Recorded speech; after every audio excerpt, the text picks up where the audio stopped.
Overnight oats for fat loss under 500 calories, around 39 grams of protein, and 4 different flavors. First up, banana peanut butter overnight oats. Start with 40 grams of rolled oats. Add 1 tablespoon of chia seeds, 2 tablespoons of plain Greek yogurt. Add about 100 ml of unsweetened almond milk.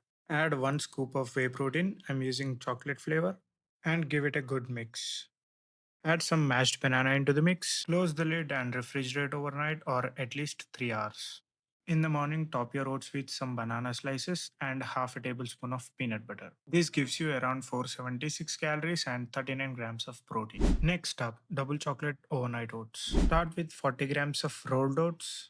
Add 1 tablespoon of chia seeds and 1 tablespoon of cacao powder, 2 tablespoons of plain Greek yogurt.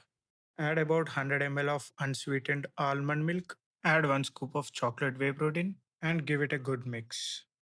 Close the lid and refrigerate overnight or at least 3 hours. In the morning, top your oats with a few dark chocolate pieces. This serving has around 444 calories and 38 grams of protein. Next up, strawberry overnight oats. Start with 40 grams of rolled oats.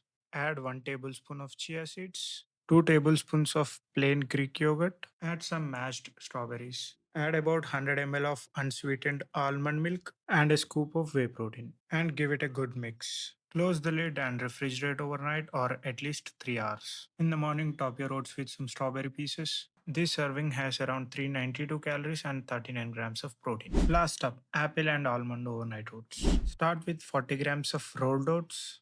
Add 1 tablespoon of chia seeds, 2 tablespoons of plain Greek yogurt. Add about 100 ml of unsweetened almond milk and a scoop of whey protein and give it a good mix. Add some apple pieces. Close the lid and refrigerate overnight or at least 3 hours. In the morning, top your oats with some apple pieces and crushed almonds. This serving has around 456 calories and 39 grams of protein. That's it. My personal favorite is the double chocolate. Which one would you try? Let me know in the comments and don't forget to like and subscribe.